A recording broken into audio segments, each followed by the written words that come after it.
ಕೋಲಾರ ಜಿಲ್ಲೆ, Kolar taluk, ಜಗ್ಲಿವಸಳ್ಳಿ K Venkateshappa, Karnataka BR Ambedkar ನಾಗರಿಕ ಹಿತರಕ್ಷಣಾ ಸಂಘ ಕೂಲಿ ಕಾರ್ಮಿಕರ ರಾಜ್ಯಾಧ್ಯಕ್ಷನು.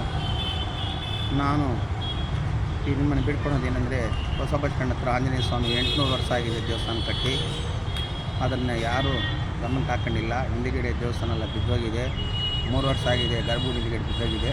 ದಯವಿಟ್ಟು ಕೊತ್ತೂರು ಮಂಜಣ್ಣವರೇ, ನೀವು 1 ವರ್ಷ ಆಗಿದೆ MLA ಆಗಿ, ದಯವಿಟ್ಟು ನೀವು ಈ ದೇವಸ್ಥಾನನ ಹೊಸ ಬಸ್ ಸ್ಟ್ಯಾಂಡ್ ಮುಂದುಗಡೆ ಈ ದೇವಸ್ಥಾನ ನೋಡಬೇಕು. ಇದನ್ನೆಲ್ಲ ನೀವು ಕಟ್ಟಿಸ್ಕೊಡ್ಬೇಕು. ಇದರಲ್ಲಿ ಪಾರ್ಟಿ ಇಲ್ಲ, JDS ಆಗ್ಬೋದು ಅಥವಾ ಇದು BJP ಆಗ್ಬೋದು ಅಥವಾ ಕಾಂಗ್ರೆಸ್ ಆಗ್ಬೋದು. ಕೊತ್ತೂರು ಮಂಜಣ್ಣವರೇ, SN ನಾರಾಯಣಸ್ವಾಮಿ ಅವರೇ, CMR ಶ್ರೀನಾಥ್ ಅವರೇ, ಸಮೃದ್ಧಿ ಮಂಜು ಅವರೇ, ಶ್ರೀನಿವಾಸಪುರ ಶಿವರೆಡ್ಡಿ ಅವರೇ, ಆದರೆ ಅನಿಲ್ ಕುಮಾರ್ ಅವರು ಅಥವಾ ನಮ್ಮ ಮಲ್ಲೇಶ್ ಬಾಬು ಅವರು, ದಯವಿಟ್ಟು ಇದನ್ನೆಲ್ಲ ನೀವು ಗಮನಕ್ಕೆ ಇಟ್ಕೊಂಡು ಈ ದೇವಸ್ಥಾನ ಗಮನಕ್ಕಿಟ್ಟು, ಆದರೆ ನೀವು ಇಲ್ಲಿಂದ ಆಚೆಗೆ ಈ ದೇವಸ್ಥಾನನ ನೋಡಿ ಈ ಗರ್ಭಗುಡಿ ಈ ದೇವಸ್ಥಾನ ಕಟ್ಸ್ಕೊಡ್ಬೇಕಂತೇಳಿ ನಾನು ಜಗ್ಲಿವಸಳ್ಳಿ ವೆಂಕಟೇಶಪ್ಪನ ನಿಮ್ಮನ್ನು ಬೇಡ್ಕೊಳ್ತಾ ಇದ್ದೀನಿ. ದಯವಿಟ್ಟು ಪ್ಲೀಸ್ ಅಣ್ಣ, ನಿಮಗೆಲ್ಲರಿಗೂ ನಿಮ್ಮ ಪಾದಕ್ಕೆ ನಮಸ್ಕಾರ. ಈ ದೇವಸ್ಥಾನನ ಕಟ್ಕೊಡ್ಬೇಕಂತ ನಾನು ಕೇಳಿ 3 ಮಾತು ನಿಲ್ಲಿಸ್ತಾ ಇದ್ದೀನಿ. Okay, thanks.